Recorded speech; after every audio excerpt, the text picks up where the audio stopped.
Sa isang liblib na baryo na nilulumot ng matagal ng katahimikan, nagsimula ang kwentong ito sa isang gabi ng malakas na ulan at kulog. May isang matandang bahay sa gilid ng gubat na hindi pinapansin ng karamihan, bahay na minsang tirahan ng isang kilalang albularya na kinatatakutan at iginagalang ng buong bayan. Nang pumanaw siya, naiwan ang kanyang bahay na tila binabantayan ng mga anino, at kung sino man ang pumapasok doon, bihirang makalabas na pareho ang isip. Si Tilde ang bida ng kwentong ito, isang dalagang tahimik, may maamong mukha, ngunit palaging may lungkot ang mga mata. Wala na siyang pamilya. Bata pa lang siya, namatay ang ina niya sa lagnat na hindi naagapan, at iniwan naman sila ng ama niyang sugarol. Sa kabila ng lahat, pinilit niyang bumangon sa hirap, naglilinis siya ng mga bakuran ng mayayaman at kumukuha ng labada kung saan-saan, basta't may maiuwi lang na bigas at sardinas. Ngunit sa kabila ng kabutihan ni Tilde, marami pa rin ang umiiwas sa kanya. May nagsasabing malas daw siya, sapagkat sa tuwing dumadaan siya sa kalsada, may namamatay na manok o biglang napapahinto ang sasakyan. Wala siyang kaaway, pero para bang ang mga tao na mismo ang lumilikha ng dahilan para siya'y layuan. Isang araw, habang naglilinis siya ng bakuran ng isang matandang mayamang si Mang Berto, narinig niya ang mga usapan tungkol sa lumang bahay sa gubat. Ayon sa tsismis, may naririnig daw na iyak ng sanggol gabi-gabi mula roon. Hindi na sana siya makikinig, pero hindi niya maiwasang mapaisip, bata pa lang siya, natatandaan pa niyang binigyan siya minsan ng albularyang iyon ng halamang gamot nang mamatay ang kanyang ina. Parang may utang na loob siyang hindi matumbasan. Kinagabihan, habang pauwi si Tilde bitbit ang kaunting tinapay at kape na bigay ni Mang Berto, sinalubong siya ng kaibigan niyang si Minda. Si Minda lang ang tanging tao na hindi natatakot sa kanya, masayahin, madaldal, at handang magbahagi ng kahit anong meron siya. Magkayakap silang naglakad pa uwi, pinapalipas ang takot sa dilim ng gabi sa kwentuhan at tuksuhan. Ano na naman yang iniisip mo? Tanong ni Minda, napansin ang malalim na titig ni Tilde sa kalsada. Yung bahay ng albularya. May umiiyak daw na sanggol. Baka may iniwan siyang kung anuman. Hay naku, Tilde. Aanhin mo yun? May sanggol man dun, baka aswang na, biro ni Minda sabay tawa. Ngunit hindi nakatawa si Tilde. Parang may malamig na hangin na dumampi sa batok niya. May anino sa gilid ng mata niya na parang gumapang sa likod ng mga puno, mabilis na nawala. Kinabukasan, hindi na niya napigilan ang sarili. Dinala niya ang maliit na lampara, ilang pirasong tinapay, at ang rosaryo ng kanyang ina. Hindi niya sinabing pupunta siya kay Minda, dahil alam niyang aawatin lang siya nito. Bago tuluyang lumubog ang araw, tinahak niya ang madamong daan papunta sa bahay ng yumaong albularya. Sa bawat hakbang, parang may bumubulong sa kanya. Humahampas ang mga dahon sa kanyang braso, at ang mga uwak na dati hindi niya pinapansin ay ngayoy sumasabay sa kanyang lakad, tila may alam na siya lang ang hindi pa batid. Nang marating niya ang bahay, bumungad ang amoy ng lumang kahoy at basang lupa. Nakabukas ang pinto, bagaman walang sinuman sa labas. Pumasok siya. Ang sahig ay natatakpan ng mga tuyong dahon at alikabok. May mga bote ng halamang gamot na nakatumba sa lumang mesa. Sa sulok ng silid, doon niya narinig ang mahinang iyak, dalawa, hindi lang isa. Dahan-dahan siyang lumapit, kinabahan, pero mas nangingibabaw ang awa. Nang alisin niya ang basahan na nakatabon sa lumang duyan, tumambad ang dalawang sanggol na magkadikit ang noo, magkatabi, ngunit parang may kakaibang marka sa balat, itim na hugis, ahas na gumagapang mula sa batok pababa sa balikat. Magsisisigaw na sana siya, pero walang boses na lumabas. Imbes na takot, isang matinding awa ang bumalot sa kanya. Mga inosente ito, hindi nila kasalanan kung sino man ang nagluwal sa kanila. Binuhat niya ang isa, malamig ang balat ngunit humihinga. Binuhat niya ang isa pa, pareho ring malamig, pero nakadikit ang kamay sa dibdib niya na para bang kumakapit. Ayusin ko ang lahat, bulong niya sa dilim. Hindi ko kayo pababayaan. Habang palabas na siya ng bahay, biglang bumigat ang hangin. May narinig siyang mga yabag sa labas, hindi tao, hindi hayop. Dumungaw siya sa bintana. Nasilip niya si Minda, may dalang lampara, halatang hinahabol siya. Tilde! Anong ginagawa mo riyan? Sigaw ni Minda, halatang takot na takot. Ngunit bago pa siya makasagot, lumingon siya sa gubat, may mga mata na nagliliwanag sa likod ng mga puno, dumadami, palapit ng palapit. Ang dalawang sanggol sa kanyang bisig ay sabay na dumilat ang mga mata, pula, maliwanag, hindi mata ng karaniwang sanggol. Muntik niyang mabitawan ang isa, pero kumapit ito sa laylayan ng kanyang damit, at sa halip na iyak, isang mahinang ungol ang umalingaw-ngaw, hindi sanggol ang tunog, kundi boses ng matandang babae na tila nagbabalik.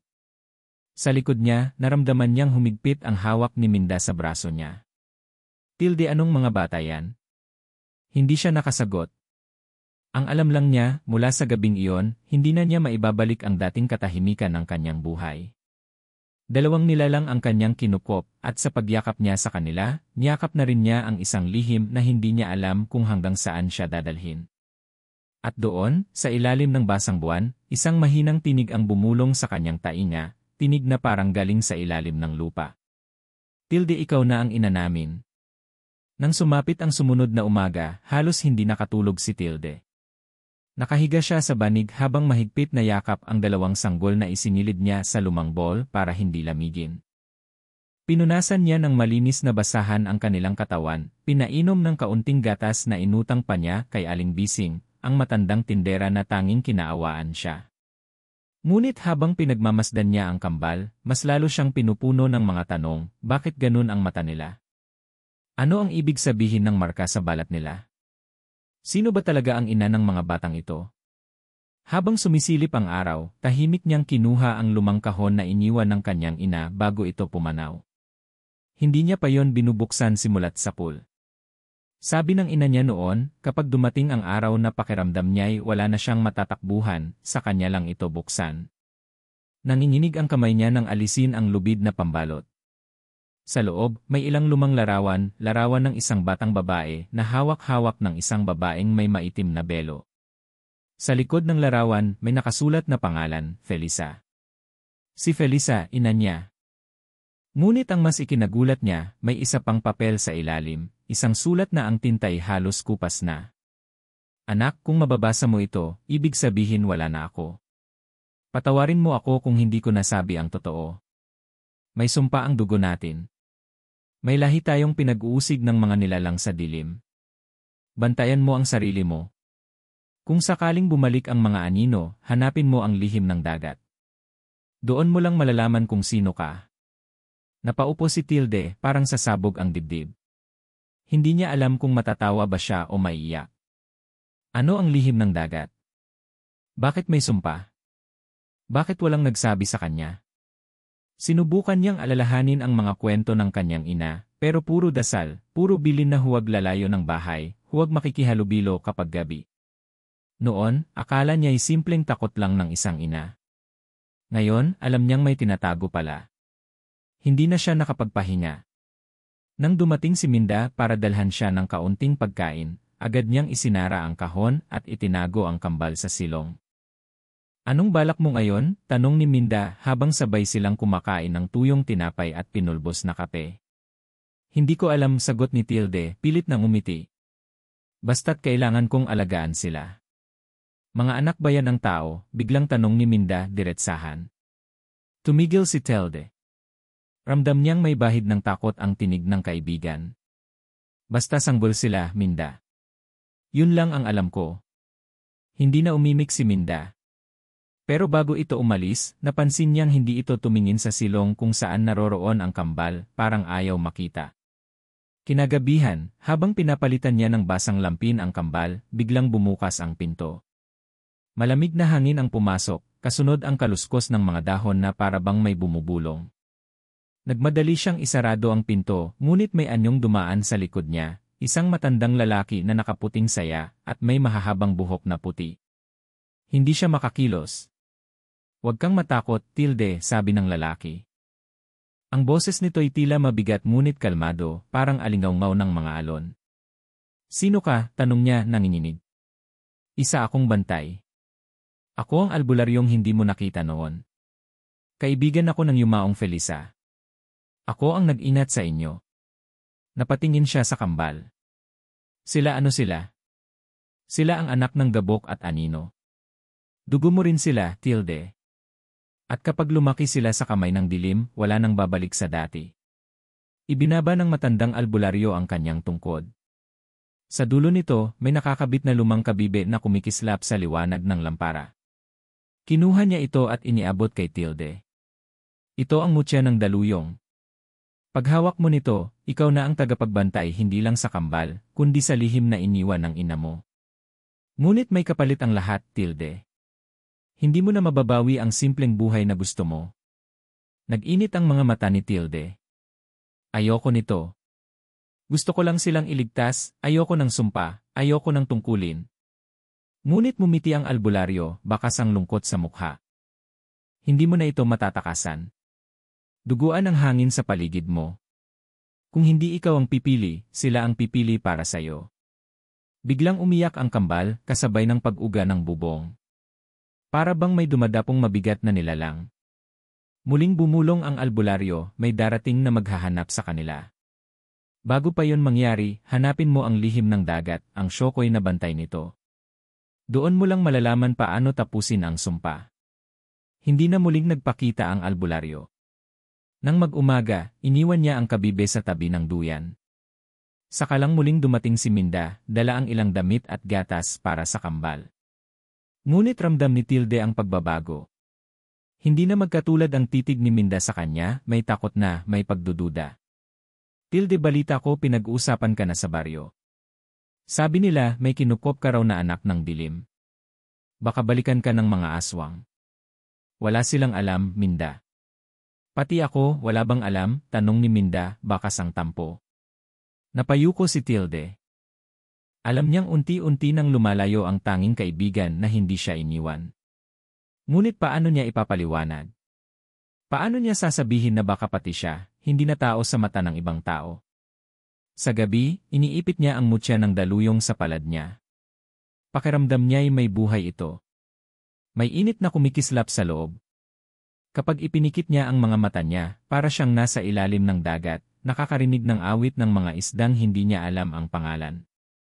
Nararamdaman niya rin ang mga matang nakatingin mula sa kailaliman. Hindi niya alam kung paano magsisimula. Ayaw niya. Pero sa tuwing tititigan niya ang kambal, lalo na kung dumidilat ang mapupula nilang mata, alam niyang wala siyang pagpipilian. Isang gabi, habang pinapaliguan niya ang kambal sa batya, bigla na lamang umahon mula sa likod bahay ang isang nilalang na hindi tao. Balot ito ng itim na kaliskis, may palikpik sa likod at mga mata nitong malaperlas na naglalabas ng asul na liwanag. Hindi siya makasigaw. Huwag kang matakot, sabi ng nilalang, ang boses nito ay basang-basang parang agos ng sapa. Ako ang Shokoy na bantay ng lihim ng dagat. Kung gusto mong mabuhay, sumama ka sa ilalim. Ituturo ko ang daan. Ngunit tumango lang si Tilde. Hindi ko kayang iwan sila. Kung hindi mo sila iiwan, kailangan mong magturo. Kailangan mong matuto. Kailangan mong maging tulad nila. Gusto niyang tumakbo palayo, gusto niyang sumigaw kay Minda o sa kahit kanino. Pero walang boses na lumabas sa lalamunan niya. Sa halip, naramdaman niya ang malamig na kamay ng Shokoy sa braso niya, at sa unang pagkakataon, narinig niya ang sarili niyang bulong na hindi niya alam kung siya nga ang nagsalita, turuan mo ako. Sa likod ng mga puno, may mga matang muli niyang nakita, ang mga matang iyon na parang mga ilaw sa dilim, nagmamasid, nagbabantay kung kailan siya bibitaw o bibigay. Ngunit alam ni Tilde, ngayong gabi, nagsimula na ang laban na wala na siyang lusot. Maghapon na namang umulan sa baryo kinabukasan. Sa loob ng lumang bahay, nakaupo si Tilde sa sulok habang yakap ang kambal na mahimbing na natutulog sa loob ng pinagtagpi-tagping banig. Ang mutya ng daluyong ay nakasukbit sa kanyang leg, nakalawit sa ibabaw ng basang duster na hindi na niya napalitan mula pa kahapon. Mabigat ang katawan niya sa pagod, pero mas mabigat ang iniipit ng dibdib niya, mga tanong na walang kasagot-sagot, mga takot na hindi niya maibulalas kahit kay Minda. Sa likod ng pinto, naroon na naman si Minda, nakasilip sa bitak habang tinatawag ang pangalan niya. Hindi niya mabuksan. Parang hindi niya kayang ipakita sa kaibigan ang mundong unti-unti na niyang pinapasok. Sa halip, pinakinggan na lang niya ang pag-alis nito, ang mga yabag na pabigat ng pabigat sa lupa, parang paalam na hindi na babalik. Mula sa maliit na bintana, tanaw niya ang mga puno sa gilid ng gubat. Sa bawat pagdampi ng hangin, parang may gumagalaw. Minsan, biglang mawawala ang mga ibon, sabay tutunog ang mga dahon na tila may gumagapang. Hindi niya alam kung multo ba ito, hayop o ang mga aswang na hinihintay siyang magkamali. Nang sumapit ang dilim, biglang bumalik ang Shokoy. Tahimik itong sumulpot mula sa anino sa tabi ng lumang aparador. Hindi man lang nag-ingay ang mga tabla ng sahig. Para itong usok na may katawan. Handa ka na ba? Tanong nito, malamig ang boses pero hindi mapagmataas. Hindi, mahinang sagot niya, halos pabulong. Ayokong gawin to, gusto ko lang mabuhay kami. Hindi ko alam kung para saan to, wala naman akong ginusto kundi mamuhay na tahimik. Bakit ako? Lumapit ang Shokoy, inilatag sa harap niya ang basang palad na may nakapatong na piraso ng itim na bato, parang pusod ng dagat na pinatigas ng panahon. Hindi ikaw ang pumili. Pinili ka ng dugo mo. Ang sumpa, hindi binabayaran ng dasal lang. Kailangan mong lumaban. Napailing siya. Paano kung hindi ko kaya? Lahat ng iniwan sa akin, sakit. Inabandona ako ng ama ko. Nilibing ko ang ina ko na mag-isa. Ngayon, pati ba sarili kong buhay, hindi ko na rin hawak. Bumuntong hinina ang Shokoy. Kung gusto mong lumaya, tanggapin mo ang bigat ng lihim. Kung gusto mong mabuhay ang kambal, protektahan mo sila. Kung gusto mong hindi maging ulam ng mga nilalang sa dilim, patibayin mo ang loob mo. Hinawakan niya ang bato. Mabigat ito pero malamig, parang may mumunting dagat sa loob na humahaplos sa palad niya. Saglit niyang sinilip ang kambal, maamo ang mukha, parang mga ordinaryong sanggol kung hindi lang sa mapupula nilang mga mata na minsan bigla na lang bumubukas kahit mahimbing ang tulog. Paano ako magsisimula? Tanong niya. Bukas ng gabi, sabi ng Shokoy. Dadalhin kita sa lihim ng dagat. Doon mo maririnig ang mga tinig ng mga nauna sa iyo. Doon ka magsisimulang magtanim ng tapang. Biglang may kumaluskos sa labas. Pareho silang napalingon. May mga anino na gumagapang sa labas ng bintana, mga hugis tao pero baluktot ang galaw, parang nadudurog ang buto sa bawat hakbang. Humigpit ang hawak ni Tilde sa bato. Ang kambal sabay na umiyak. Lumapit siya sa bintana, nanginginig ang tuhod. Sa ilalim ng ilaw ng buwan, nakita niya ang isa, tila tao pero hindi na tao. Maputla ang balat, mahaba ang mga kuko, at dilat na dilat ang mga mata na parang basang-basang pusa. Nang makita siya, umiti ito, ngiti na walang kasamang bait, puro gutom lang. Bumaling siya sa Shokoy. Anong gagawin ko? Ilabas mo ang mutya ng daluyong, utos nito. Huwag kang bibitaw. Kinuha niya ang mutya, ipinatong sa dibdib. Nang sandaling iyon, parang may nag-init sa loob niya, nag-init na malamig, parang tubig na binuhos sa apoy ng dibdib niya. Nang ibalik niya ang tingin sa labas, nakita niya ang mga anino na biglang umatras. Ang nakangiting nilalang ay biglang lumubog sa lupa, na parang usok na pinatakbo ng hangin. Napaupo siya sa sahig, habol ang hininga. Ang Shokoy ay muling lumapit. Ngayon alam mo na. Hindi ka nila gagalawin kung may lakas kang ipapakita. Pero kung maduduwag ka, kakainin ka nila habang gising ka. Hindi na siya nakasagot. Sa buong magdamag, niyakap lang niya ang kambal, pinakikinggan ang ulang bumubuhos sa bubong.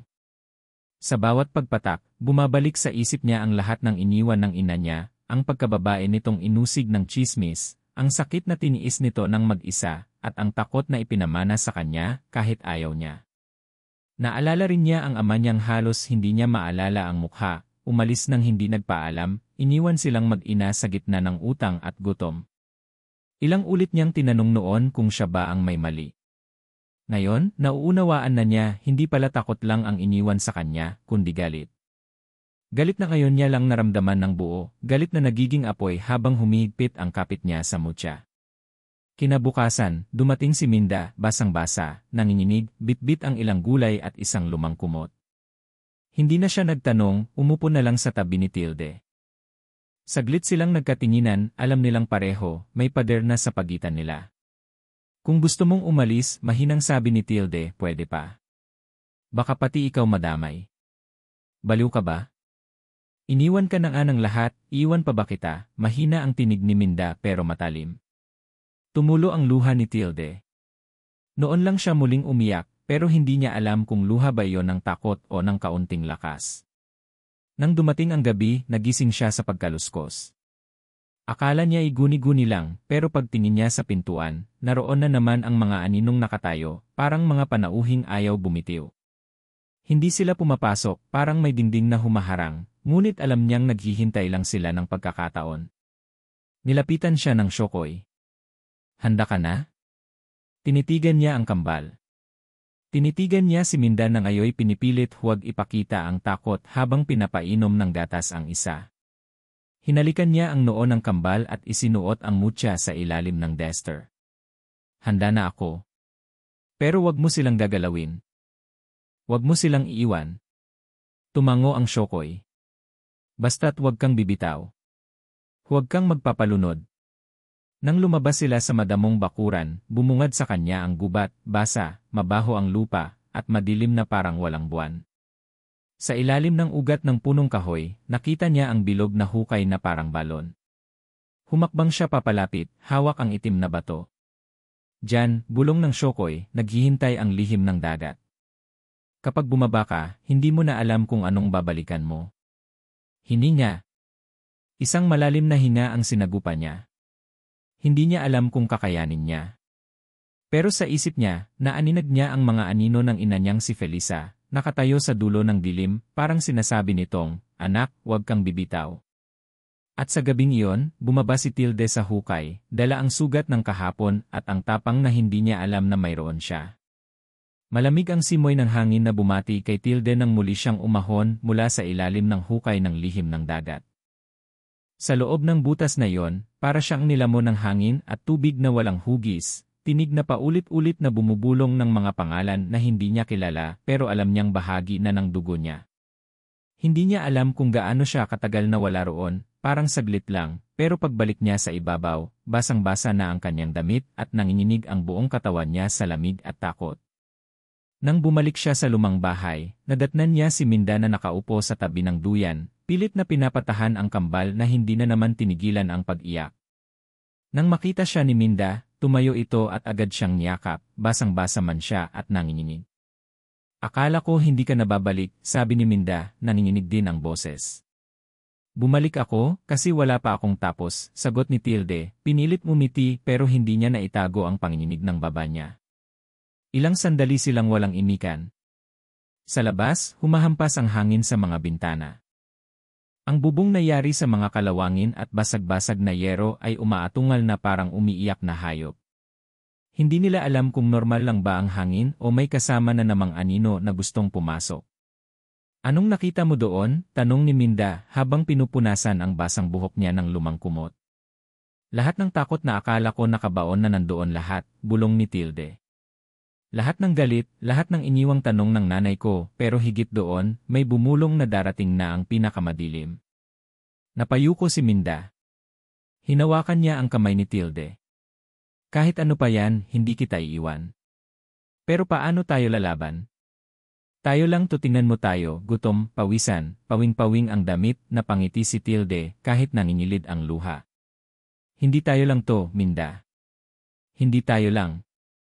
May mutya tayo, may Shokoy. May dugo akong kahit ayoko, hawak ko na ngayon.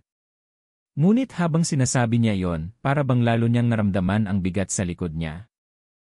Sa labas ng bahay, nakatayo ang Shokoy, hindi gumagalaw pero nakatitig sa madilim na daan papasok ng gubat. May paparating na sila, bulong nito, hindi man lang lumingon sa kanila. Sino? Tanong ni Tilde. Mga galamay. Hindi pa ang pinuno. Pero susubok sila kung handa ka na o bibigay ka na ngayon pa lang. Kinagabihan, nagtipon sila sa loob ng bahay, si Tilde, si Minda, at ang Shokoy na nakatayo lang sa sulok na parang bantay. Pinagtabi nila ang kambal sa lumang bowl na may mga kumot. Nilagyan nila ng asin ang paligid ng pinto at bintana, sabi ng Shokoy, kahit paano raw ay makakapagpabagal iyon sa mga di dapat pumasok. Habang abala si Minda sa pagdugtong ng mga kahoy na pamalo at matulis na patpat mula sa bakuran, nakatitig lang si Tilde sa mutya ng daluyong. Hawak niya ito sa dibdib, parang kumakalma ito sa init ng palad niya. Pero sa kabila ng init nito, nanginginig pa rin ang loob niya. Naalala niya ang mukha ng kanyang ina, si Felisa, noong maliit pa siyang nagtatago sa ilalim ng banig para hindi marinig ang pagtatalo ng kanyang mga magulang. Naalala niya ang biglaang pagkawala ng kanyang ama, na parabang nilamon ito ng gabi. At ngayon, parabang lahat ng anino ng nakaraan ay bumabalik, hindi para saktan siya lang, kundi para kainin ang mga batang nasa tabi niya. Hindi niya maiwasang magtanong kung kaya ba niyang ipagtanggol ang kambal na ito, kung kaya niyang ipaglaban ang sarili niya, kung kaya niyang ipaglaban pa si Minda na nagmamahal sa kanya, pero alam niyang natatakot din biglang bumagsak ang hangin mula sa bubong, may umalulong na tila aso pero mas mababa ang tinig. Parang basag na tambol na sinabayan ng sigaw ng mga ibong biglang nagliparan palayo. Napatayo ang Shokoy. Nandito na sila. Sumilip si Minda sa bintana, nanginginig ang kamay habang hawak ang pamalo. May mga mata sa labas, Tilde. Diyos ko ang dami. Lumapit si Tilde sa bintana. Sa dilim, nakita niya ang mga mata, puti, walang itim. Parang mga naglalakad na anino na humahalo sa hangin. May isa na humakbang papalapit, dahan-dahan. Kitang-kita niya ang balat nitong putla na parang nababad sa tubig. At nang ngumiti ito, may mga ngipin itong matutulis na parang mga pako. Hindi ito tao at lalong hindi ito hayop. Hinawakan ni Tilde ang mutya sa dibdib niya. Narinig niya ang tinig ng Shokoy. Huwag kang matakot. Ilabas mo ang apoy sa loob mo. Anong apoy? Wala akong alam, sigaw niya nanginginig.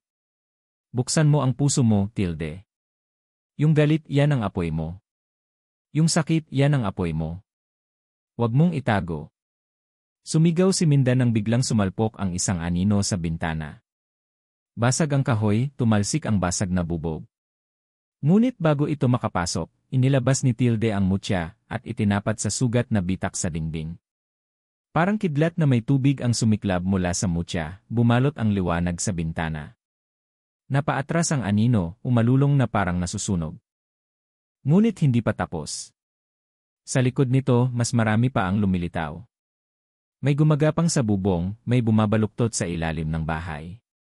Naririnig nila ang kaluskos ng mga kuko sa ilalim ng sahig, na parabang handa na itong gumuho sa bigat ng mga aninong nagkukubli. Hinigpitan ni Minda ang hawak niya sa pamalo, nanginilid ang luha habang nakatitig kay Tilde. Hindi mo ako iiwan, no? Hinding-hindi, sagot ni Tilde. Ngunit sa loob niya, naglalaban ang takot at tapang, sapagkat alam niya, hindi lang mga anino ang darating. Ang pinuno nito, ang pinakamalakas, ay paparating din at baka hindi na sapat ang mutya o ang apoy sa loob niya. Naglatag ang Shokoy ng basang putik sa paligid ng pinto, isa itong sinaunang tatak na dapat magtaboy ng mga halimaw, sabi niya. Ngunit naramdaman ni Tilde na hindi ito pangmatagalan. Kapag gusto na nilang pumasok, gigibain nila ang buong bahay kung kinakailangan. At sa gitna ng lahat ng iyon, umiyak muli ang kambal, pero hindi na tulad ng sanggol. Ang iyak nila ay may tunog na hindi na tao, parang boses ng matandang babae na humihingi ng tulong at nagbabanta ng sabay. Napaluhod si Tilde sa tabi nila, niyakap sila ng mahigpit, pinakikiramdaman ang init na tila lumalabas sa katawan ng kambal at lumilipat sa kanya. Naramdaman niya ang apoy na sinasabi ng Shokoy, hindi ito apoy na sinusunog ang balat, kundi init na bumabalot sa puso niya. Init ng galit sa iniwang sugat ng nakaraan, init ng pangakong hindi na siya magpapalamon ulit. Sa labas, bumagsak ang isa pang bahagi ng bubong, pumasok ang malamig na hangin na may halimuyak ng bulok na karne. Naroon ang mga aninong nakatayo sa gilid ng bitak. Nakatingin sa kanya. Nakangiti. Hindi niya alam kung sino sa kanila ang tatapusin niya. Hindi niya alam kung kaya niya. Pero sa gabing iyon, pinilit niyang tumayo, itinataas ang mutya na kumikislap ng bughaw sa dilim. Pinilit niyang maniwala na kahit sugatan ang nakaraan, kaya niya itong gawing sandata. At sa labas ng bahay, naghintay ang mga mata, gutom, galit, sabik na sumalakay. Hindi na nakatulog si Tilde ng gabing iyon. Habang kumikidlat sa labas at umaatungal ang hangin, naririnig niya ang mga iyak at huni ng mga nilalang na nagtatago sa dilim ng gubat. Ang mga anino, kahit pinapalayo ng mutya at basang tatak ng Shokoy, ay hindi umaalis, para silang mga gutom na asong naninilip, hinihintay na bumigay ang pintuan o mabutas ang lumang dingding. Si Minda ay naroon pa rin, nakayuko sa tabi ng kambal, pinapatungan ng basang lampin ang noo ng isa. Pero si Tilde, ramdam na ramdam ang lalim ng pagod at pagkakabig ng loob. Sa buong buhay niya, hindi niya inisip na mauwi siya rito, sa isang bahay na inaagnas ng ulan at takot, hawak ang mutya na parang silakbo ng apoy na ayaw niyang bitawan. Nang bumungad ang araw, walang araw na lumabas. Makapalang ulap, mabigat ang hangin. Bumalik ang Shokoy, lumitaw sa basang pasilyo, tinignan sila na parabang sinisipat kung handa na silang sumugal o isuko na ang laban. Tilde, kailangan mong palakasin pa ang mutya, sabi nito, basag ang boses na parang bumubulwak na balon. Kung hindi, babagsak ang lahat ng ito. Hindi ka nila tatantanan. Paano? Wala akong alam kundi maglaba, magwalis, magtiis, sagot niya, halos pabulong. May dapat kang malaman. Ang mutya, hindi lang sandata, ito ang susi. Dugo mo ang kodigo nito. At hindi lang basta tagapagbantay ang ina mo noon. Siya ang nagkulong sa pinuno ng mga nilalang na yan.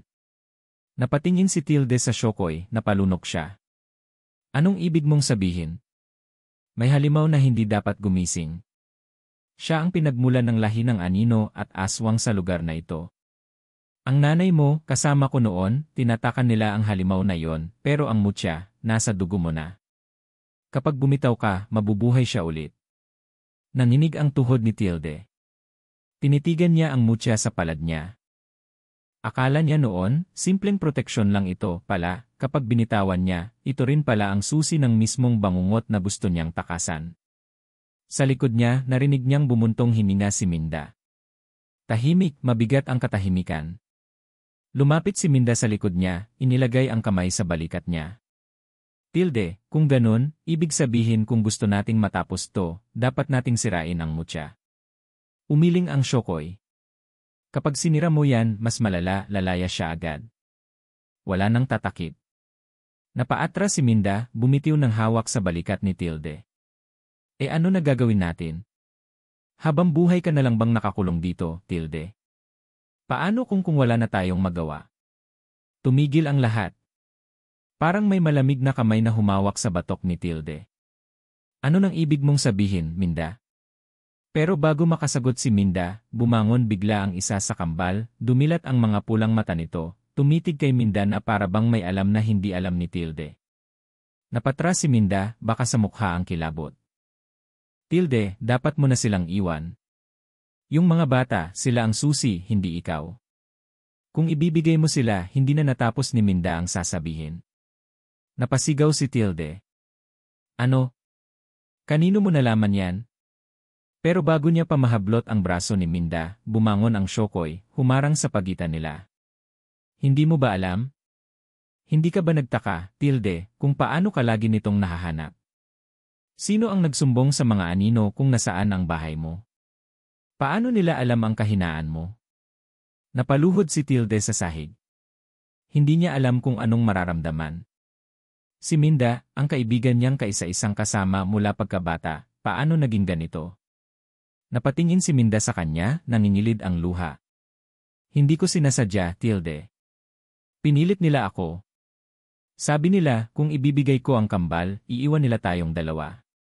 Sabi nila, kung ikaw ang ipapahamak ko, hindi nila ako gagalawin. Nanlambot ang mga binti ni Tilde. Sumabog ang lahat ng inipon niyang galit at takot. Gusto niyang sigawan si Minda, gusto niyang yakapin si Minda. Hindi niya alam kung ano ang tama. Pero bago niya pa masabi ang alinman, biglang umatungal ang hangin sa labas. Ang mga anino na kanina pa nakasiksik sa labas, isa-isang naglakad papalapit. Hindi na sila kaluskos lang, kita na ang buong katawan nila, baluktot ang mga daliri, mapuputi ang mata, ang mga bibig ay nakanganga na parang gutom na sugat. Lumapit ang Shokoy sa tabi niya. Wala ka ng oras. Pumili ka, Tilde. Ang mutya o ang kambal? Ang kaibigan mo o ang sumpa? Napahawak si Tilde sa mutya. Sa likod niya, naramdaman niya ang mga kamay ni Minda na humawak sa laylayan ng kanyang dester. Humahagulhol ito, umiiyak, humihingi ng tawad na parang batang nawala sa dilim. Sa labas, unti-unting nabibitak ang lumang dingding. Pumapasok na ang amoy ng lupa at nabubulok na laman. Sa loob ng bahay na yon, nakatayo si Tilde na parang basag na salamin, basag pero tumatayo pa rin. Patawad, bulong niya kay Minda. Pero hindi ko na kayang magpabiktima ulit. Hinawakan niya ang mutya, itinapat sa mga aninong papalapit. Nakita niyang parang umuuga ang liwanag nito, hindi kasing lakas kagabi. Hindi mo na kaya mag-isa, sabi ng Shokoy, mababa ang tinig. Pero hindi ka rin nag-iisa. Sa sulok ng silid, umiyak ang kambal. Pero hindi na iyak ng bata lang, parang dalawang boses na pinaghalo ang tinig ng sanggol at matandang babae. Sa pagitan ng mga luha, naaninag ni Tilde ang hugis ng markang itim na gumagapang sa batok ng kambal, kumikislap sa bughaw na liwanag ng mutya. At doon, parang umangla ang katotohanan na hindi niya lang dala ang susi. Ang kambal mismo ang pinagsamang tatak at susi ng halimaw na iniwan ng ina niya. Ang mutya, ang kambal at ang dugo niya iisang ugat. Sa labas, naramdaman niyang parang nag-aapoy ang hangin. Isang malakas na alulong ang bumasag sa katahimikan. Hindi na ito anino lang, parang may mas malaki, mas mabigat na nilalang ang unti-unting lumalapit, gumagapang mula sa kailaliman ng gubat. Napahigpit si Tilde sa mutya. Napatingin siya kay Minda na halos bumagsak na sa sahig sa pag-iyak. Hindi niya alam kung paano magwawakas ang gabing ito. Ang alam lang niya, hindi na siya ang dati. Hindi na siya pwedeng umasa na may sasagip sa kanya. Siya na lang. Siya na lang ang natitirang bantay. At sa labas ng bahay, sumalubong ang mga matang walang puti, nakatitig, gutom, sabik na kagatin ang maliit na apoy na pinipilit niyang buhayin. Sa bawat segundo na lumilipas, parang bumabagsak ang buong bahay ni Tilde. Ang dingding ay umiiyak na kahoy, bumibigay sa bawat hampas ng mga aninong gustong pumasok. Ang bubong, bumabagsak ang mga yero na parang mga sugat na bumubuka sa kalangitan. Ang hangin ay mabigat sa amoy ng nabubulok na lupa at dugo na hindi man niya nakikita pero para bang nalalasahan na niya. Si Minda ay nakaluhod pa rin sa sahig, yakap ang mga tuhod, umiiyak habang pinagmamasdan ang kambal. Ang kambal ay hindi na ordinaryong sanggol, ang mga mata nila ay pula na parang sinag ng apoy sa dilim. Sa noo nila, lumalalim ang hugis ng markang itim na parang ugat ng punong galing sa ilalim ng lupa. Nakatingin sila kay Tilde, walang takot, walang luha. Para bang alam nila kung ano sila. Sa tabi ni Tilde, naroon ang Shokoy, tahimik, parang bantay na lumang estatwa. Pero kahit ito, alam niyang hindi rin ito sigurado kung anong mangyayari kapag bumigay siya. Ang mutya ng daluyong ay kumikislap sa palad niya, umiinit pero hindi nakakasunog, parang hinihigop ang natitira niyang lakas. Sa labas ng bahay, naririnig niya ang dagundong ng mga yabag, hindi na ito mga payat na anino, kundi isang bagay na mas mabigat, mas buo. Ang pinuno ng mga anino, ang halimaw na pinigilan ng ina niya, gising na. Umalinggaw ang boses sa labas, parang boses ng libu-libong kaluluwang umiiyak sabay-sabay. Ibigay mo ang mutya. Ibalik mo ang kambal. Ibuka mo ang pintuan. Ang boses na yon ay hindi galit, malumanay, parang ina na kinakausap ang batang makulit. Pero ramdam ni Tilde ang lamig nito, ang pangakong lulunurin siya sa dilim kapag sumunod siya. Hinigpitan niya ang hawak sa mutya. Lumapit siya kay Minda, inilapit ang mukha niya sa kaibigan. Tayo ang pipili ngayon, hindi sila. Hindi mo na ako ipagkakanulo, Minda. Hindi na tayo magpapakain sa kanila. Pero nakita niya ang takot sa mata ni Minda, takot na hindi lang para sa sarili, kundi para rin kay Tilde. Tilde, kung ibibigay natin sila, baka magtira sila ng buhay para sa atin.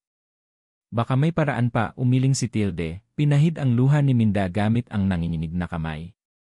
Kung ibibigay ko sila, hindi na ako tao. Hindi ko na kaya. Saka siya tumayo. Kinuha niya ang kambal mula sa duyan, isinukbit ang mutya sa leg.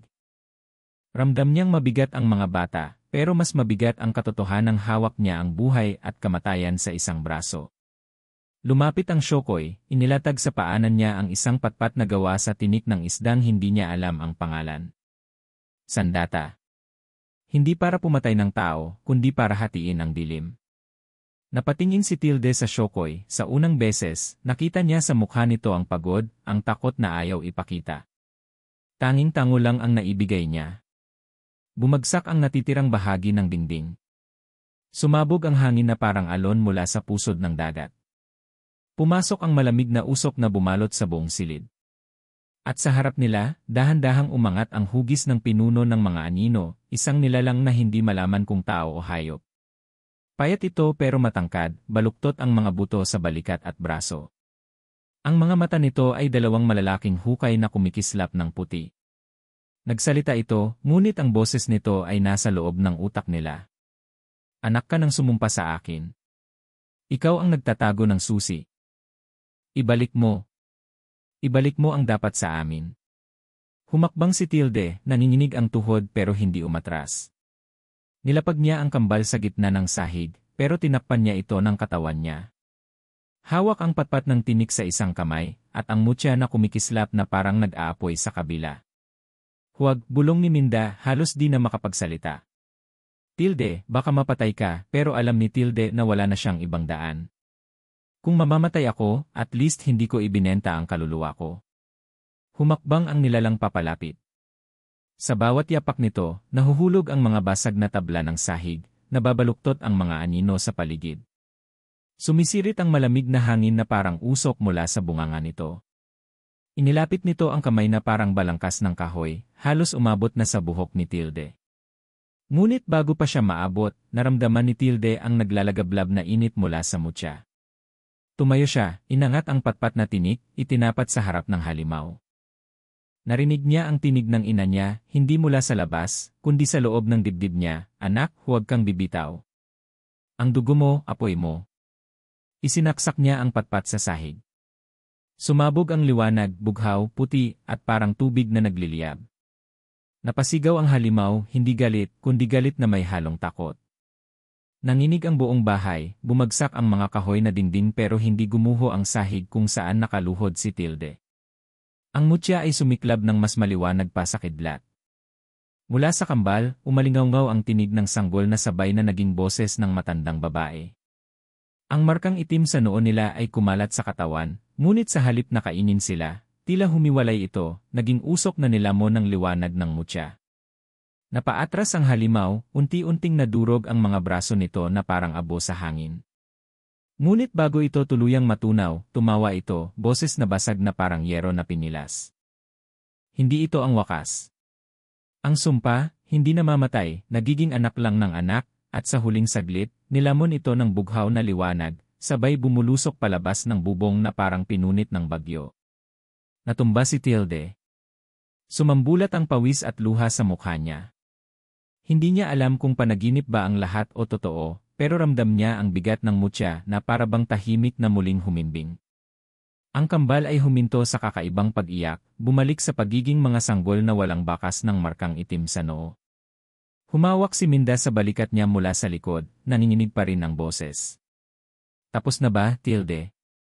Pero bago siya makasagot, biglang bumaligtad ang sikmura niya. Ramdam niya ang malamig na sipon ng hangin mula sa bitak ng bubong. Doon, sa pinakamadilim na sulok, nakita niya ang anino ng Shokoy, ngunit ang anyo nito, parang humahaba ang braso, parang may nagbabago. Sa mga mata nito, nakita niya ang parehong gutom na nakita niya sa halimaw kanina. Hindi pa pala tapos. Hindi lahat ng bantay ay kakampi. Sa gitna ng pagkabog ng dibdib niya, pinulot niya ang mutya mula sa basag na sahig. Pinisil ito sa dibdib niya. Hindi pa siya tapos. Hindi pa tapos ang digmaan. At sa dilim ng bumagsak na bubong, naghintay ang bagong anino, tahimik, gutom, handang kumagat sa liwanag na natitira sa kanya. Walang imik ang lahat matapos sumabog ang liwanag ng mutya at lamunin ang halimaw. Ang mga natitirang anino ay naglaho kasabay ng ihip ng hangin na parang alikabok na tinangay ng bagyo.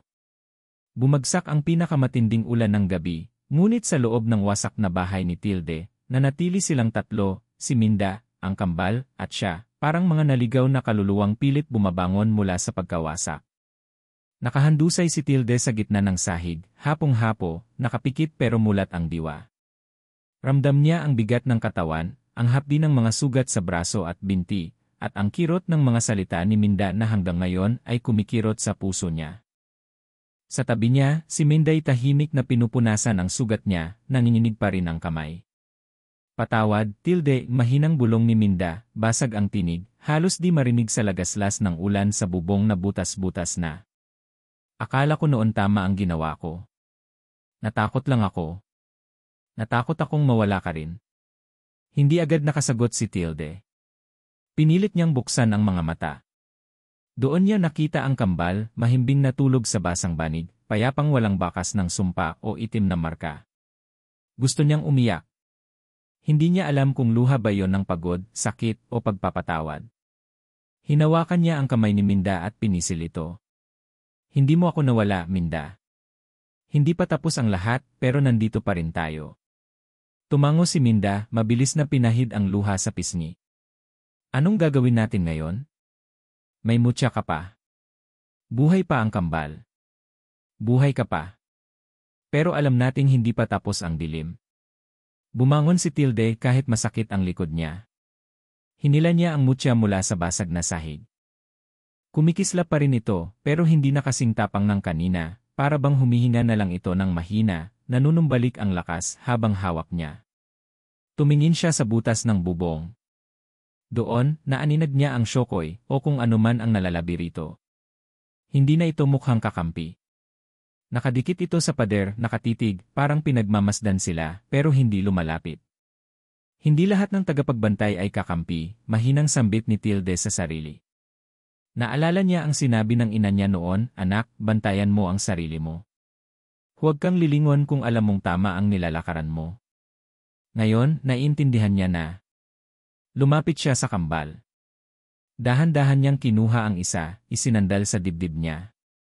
Mainit ang katawan ng bata, buhay na buhay, may kabog ng puso na parang musika sa gitna ng wasak na mundo. Tinitigan niya si Minda. Hindi sila sumpa. Sila ang pagputol sa sumpa. Hanggat buhay sila, may pag-asa tayong tapusin ito. Hindi sa isang gabi, pero araw-araw, lalabanin natin. Napayuko si Minda, tinabihan siya.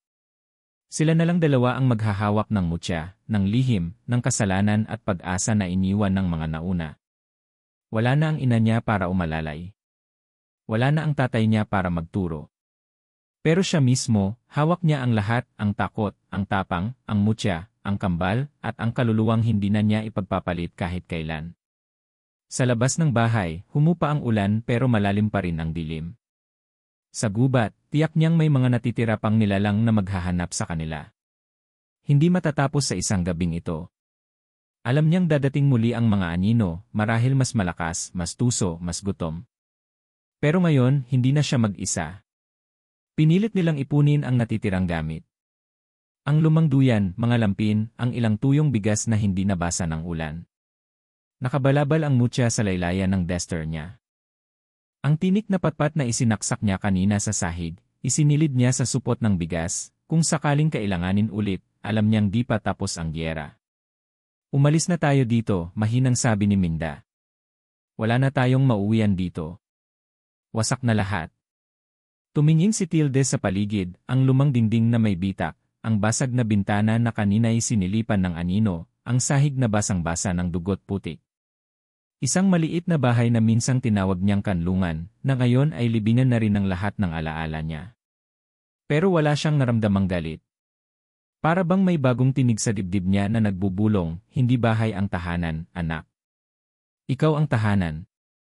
Lumabas sila sa harap ng bahay na yon, basang-basa ang lupa, naglalakad sila sa putik habang yakap ni Tilde ang isa sa kambal at si Minda na may karga ang isa. Sa likod nila, tahimik na lumubog ang syokoy sa anino ng gubat. Hindi na ito sumunod pero alam niyang hindi pa ito tuluyang naglaho. Isa pa rin itong aninong magbabalik kapag dumilim muli ang paligid. Habang tinatahak nila ang madamong daan patungo sa kalsada, walang bumitaw sa isa't isa. Si Minda, hawak ang sako ng bigas at tinik na sandata. Si Tilde, hawak ang mutya at ang kambal. Sa bawat hakbang, naramdaman niya ang bigat ng mundo, pero sa bawat hakbang din, naramdaman niyang kaya niyang buhatin ito. Nang sumilip ang unang sinag ng araw mula sa makapal na ulap, huminto si Tilde at tumingala. Maliit lang ang puwang sa ulap, pero sapat na para makita niyang hindi lahat ng dilim ay walang katapusan. Kahit ang pinakamaitim na gabi, bumibigay din sa liwanag. Tumingin siya kay Minda na ngayon ay nakangiti kahit puno pa rin ng takot ang mga mata. Salamat, sabi niya. Dahil kahit nagkamali ka, bumalik ka pa rin.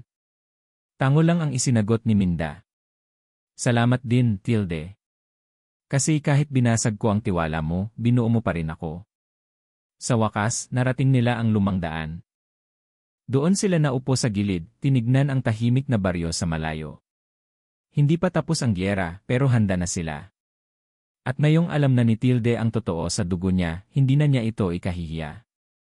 Hindi siya magiging halimaw, hindi siya magiging anino, magiging bantay siya ng bagong umaga para sa kambal na minsan itinawag na sumpa. Habang nakaupo siya sa tabi ni Minda, pinisil niya ang mutya. Kumikislap pa rin ito sa palad niya, mahinang apoy na paalala na buhay pa ang sumpa, pero buhay rin ang pag-asa. At iyon ang pipiliin niyang tanganan, araw-araw, hanggang sa huling hininga. Sa likod nila, tahimik ang gubat, pero alam niyang hindi iyon natutulog. May babalik, may usig, may susubok muling buksan ang dilim. Ngunit sa bawat pagkakataon, alam niyang may tatayo na muli, at sa bawat pagbagsak, may magpapasan at magpapatuloy. Dahan-dahan niyang isinandal ang pisngi sa buhok ng sanggol na nasa dibdib niya. Pumikit siya at hinayaan ang hangin na hagkan ang sugat niyang puso. Sa wakas, hindi na takot ang laman ng dibdib niya, kundi tapang na hinugot mula sa lahat ng iniwan at pinili niyang buuin. At doon, sa gilid ng kalsadang mabato at maputik, may bagong umagang isinilang sa puso ng isang inang hindi inaasahan, sa mutyang kumikislap pa rin, at sa kambal na minsang tinawag na anak ng dilim, na ngayoy anak na ng liwanag.